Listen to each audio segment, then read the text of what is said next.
Did a single ring just expose a silent fashion alliance? Jungkook's Chanel Coco Crush sparks winter aespa whispers, and fans say this is no coincidence. What if the loudest announcement in global fashion this year didn't come from a runway, a press release, or a glossy campaign, but from a single ring quietly flashing under stage lights? What if the smallest accessory worn by Jungkook has become the spark for one of the most emotionally charged fan theories linking two generations of K-pop icons?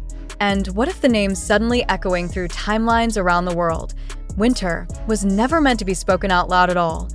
This is the question gripping both ARMY and MY right now, a question that refuses to fade, a question that grows louder precisely because no one official has answered it. The moment Jungkook was seen wearing what fans identified as a Chanel Coco Crush ring, the story instantly stopped being just about jewelry. It became about timing, symbolism, visual language, and the uneasy feeling that something is being orchestrated just beneath the surface of public view. The now viral images, first circulated on X by the fanbase account Starkest World on December 16, 2025, appear deceptively simple. A collage, a wave of the hand on stage, a close-up of tattooed fingers, and beside them, an official image of the Coco Crush ring, its quilted motif unmistakably tied to Chanel. Yet within minutes, likes surged into the thousands, reposts multiplied, and comment sections transformed into forensic labs of fashion analysis. Was it the same ring? Was it staged? Was it even Chanel? Or was it something else entirely? What makes this moment explosive is not just the accessory itself, but the context surrounding it. Only days earlier, at the beginning of December 2025, Jungkook had been officially announced as a global ambassador for Chanel fragrances and beauty. The announcement went global instantly, trending across continents, languages, and platforms. Chanel's official channels highlighted his visual power, his modern masculinity, his quiet intensity. The brand spoke of refinement, timelessness, and a new chapter. Fans listened. And then, suddenly, they watched his hand and K-pop culture. Nothing is accidental. Every outfit, every accessory, every frame is read as a message.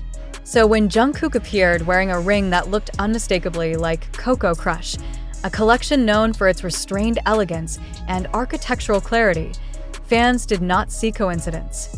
They saw continuity. They saw alignment. They saw intention, but the story did not stop with Jungkook. Almost immediately, another name surfaced across timelines, comments, and quote reposts. Winter, not tagged by media, not mentioned by brands, not linked by any official collaboration. Yet somehow, inevitably, Winter of aespa entered the conversation as if she had always been there. Why winter? Why now? Why this ring? The answer fans give is unsettling in its precision. Because winter's fashion language mirrors Jungkook's in a way that feels almost too deliberate. Minimalist silhouettes, cold elegance, clean lines, a visual temperature that feels controlled, distant, and magnetic. Where others chase maximalism, winter has long embodied restraint. Where others shout, she whispers and commands attention. Fans began placing images side by side, not as proof but as suggestion. Jungkook in monochrome fits, stripped of excess, letting form and presence do the work. Winter in tailored looks, neutral palettes, jewelry that never overpowers but punctuates. The resemblance was not in identical pieces, but in philosophy. The same kind of silence, the same visual discipline, the same refusal to over-explain. This is where the theory deepens among fans. A phrase began circulating repeatedly. A red thread, a benang merah, connecting Jungkook and Winter through Chanel's evolving aesthetic strategy. The idea is not that the two idols are secretly collaborating, dating, or communicating. Fans are careful to avoid those claims. Instead, they suggest something more abstract and perhaps more powerful, that Chanel is quietly positioning two generational icons, Gen 3 to Gen 4 to 5, within the same visual universe. I end this reading. Jungkook becomes the embodiment of Chanel's modern masculine refinement, while Winter represents its icy, futuristic feminine edge.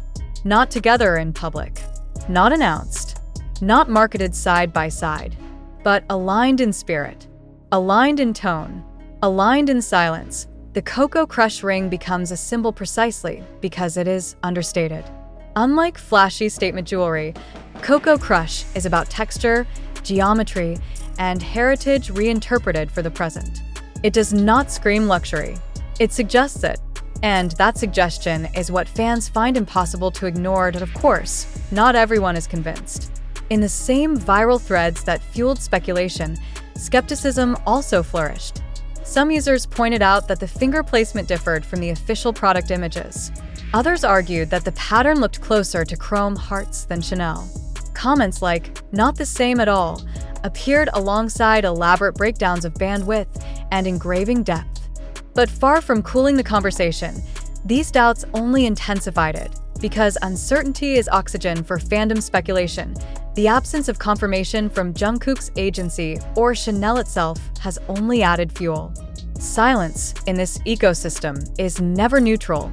It is interpreted as strategy. It is read as restraint. It is framed as deliberate ambiguity. And then, as if on cue, the emotional temperature of fandom rose even higher due to an entirely separate but strangely complementary event, the viral Weverse live reunion of BTS OT7. On December 16, 2025, just as the ring discussion was peaking, a chaotic, laughter-filled live broadcast featuring all 7 members began circulating widely. Clips shared by fan accounts like Seekjin files spread across platforms, showing RM, Jin, Suga, J-Hope, Jimin, V, and Jungkook talking over each other, laughing, reminiscing about old choreography, and briefly revisiting songs like Danger and Spring Day. The timing felt unreal. AS fans watched Jungkook joke, move, and exist once again within the familiar chaos of BTS. The ring on his hand became even more loaded with meaning. This was not a distant fashion moment detached from his identity as an idol. This was Jungkook in full context, artist, member, global figure, and now Chanel ambassador, wearing something that seemed to bridge worlds. The emotional resonance was powerful.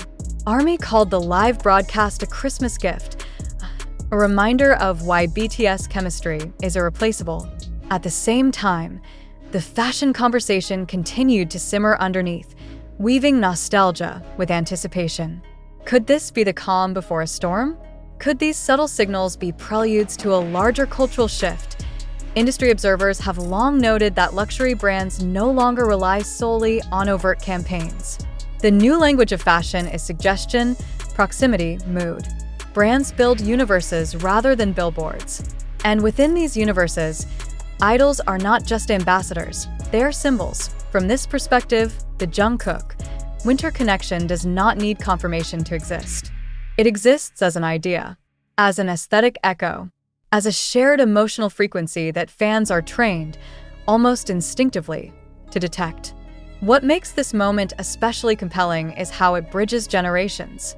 Jungkook represents a generation that transformed K-pop into a global economic and cultural force. Winter represents a generation born into that transformed world, navigating it with precision and cool control. Chanel, a house built on reinvention, stands between them, translating heritage into future relevance. Is it coincidence that fans see alignment here? Or is it proof that modern audiences are more literate in visual storytelling than brands sometimes expect? Until now, there has been no official statement. No denial, no clarification. And perhaps none is coming. Because the power of this moment lies precisely in its ambiguity. A ring, A hand, a whisper of a name, a shared aesthetic, a global fandom trained to read between the lines. In an era where everything is announced, teased, and algorithmically amplified, the most powerful move might be silence. And if that is the case, then Jungkook's Cocoa Crush ring has already said more than words ever could. The question remains, hanging unresolved across timelines and comment sections. Was this just jewelry, or the quiet beginning of something much bigger? And this is where the story refuses to end, because what follows the silence is not emptiness, but interpretation layered upon interpretation, emotion stacked on top of emotion, until the original object, the ring itself, almost disappears beneath. The weight of meaning fans have poured into it. As the hours passed after the images went viral, timelines began to change tone. What started as excitement slowly evolved into something deeper, almost analytical. Fans were no longer just asking whether the ring was Chanel. They were asking why this moment felt different from previous fashion sightings. Jungkook has worn luxury brands before. He has sparked trends before. He has made items sell out within minutes countless times. Yet this time, the reaction felt more controlled, more hushed, as if everyone sensed they were standing at the edge of a narrative still being written. One reason is timing. Jungkook is not just any idol returning to public life. He is doing so at a moment when BTS are transitioning from military hiatus into what many believe will be their most symbolically important era yet. The OT7 Weverse Live did not simply remind fans of the group's chemistry, it reactivated a collective memory. Laughter, chaos, overlapping voices. This was the BTS that conquered the world not through perfection, but through humanity. And in that emotional atmosphere, every detail became magnified. When Jungkook raised his hand, waved, laughed, and revealed that subtle glint of metal, fans were primed to read it not as an accessory, but as a marker of transition. From soldier back to artist. From hiatus to future. From silence to signal. At the same time, Winter's name continued to surface not through official channels, but through fan intuition. Clips of her airport fashion resurfaced. Old photos from events were reshared. Fans noted how often she had been described as cold, untouchable, elegant, words strikingly similar to the language used by Chanel when announcing Jungkook's ambassadorship. The parallels felt too neat, too narratively satisfying to ignore. Importantly, neither fandom framed this as rivalry.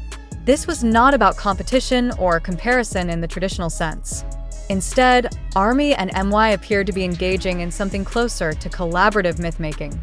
Threads analyzed visual temperature, posture, color theory. Comments spoke about aura rather than achievement. It was less who wore it better and more, why do these two feel like they belong to the same story? That distinction matters because it reveals how fandom culture has matured. Today's fans are not just consumers of content, they are interpreters of brand language. They understand how luxury houses operate, how ambassadors are positioned, how silence can be louder than announcements. When they suggest that Chanel may be quietly introducing a shared visual universe through Jungkook and Winter, they are not fantasizing blindly. They are applying a learned literacy. Luxury branding in 2025 thrives on subtle continuity. Brands no longer need to force collaboration to create association. Proximity is enough. Shared tone is enough. Repetition of aesthetic values across different faces builds a cohesive identity. In that context, Jungkook wearing Coco Crush is not just a personal styling choice. It is a brushstroke on a much larger canvas. And yet, skepticism remains an essential part of this narrative. Some fans continue to insist that the ring may not be Coco Crush at all. They dissect screenshots, zoom into pixels, compare angles. They argue that excitement has outpaced evidence. And they may be right on a purely factual level. But stories like this rarely survive on facts alone. They survive because they feel emotionally true. The reason this theory resonates is not because it has been proven, but because it aligns with how fans perceive the current cultural moment. K-pop is no longer just about music. It is about fashion diplomacy, global branding, generational symbolism. Jungkook and Winter, whether intentionally or not, embody two ends of a continuum that luxury brands desperately want to bridge: legacy influence and future cool. Chanel, as a house built on reinvention, understands this instinctively. The Coco Crush collection itself is a metaphor, heritage quilting reimagined into modern geometry, masculine and feminine blurred, tradition reshaped without being erased. Seeing that ring on Jungkook's hand felt like watching that philosophy made flesh, and still, no statement comes, and clarification from Chanel. No response from Jungkook's agency. No denial, no confirmation. Just silence. In the age of constant updates, that silence has become the loudest part of the story. Fans continue to refresh timelines, waiting not for answers, but for the next clue. Another appearance, another accessory, another carefully framed photo. Because now, every detail will be scrutinized. Every ring, necklace, jacket, and color palette will be read as part of an ongoing conversation between idol, brand, and audience. Perhaps this is the true power of the moment. Not the ring itself, not the speculation about winter, but the reminder that global pop culture is now driven by shared curiosity, by questions that have no immediate answers, by stories that unfold in fragments rather than headlines. The question lingers, unresolved and irresistible. Was this merely Jungkook wearing a ring he liked? Or was it the soft launch of a fashion narrative that will only become clear in hindsight? Is winter's name appearing because fans are projecting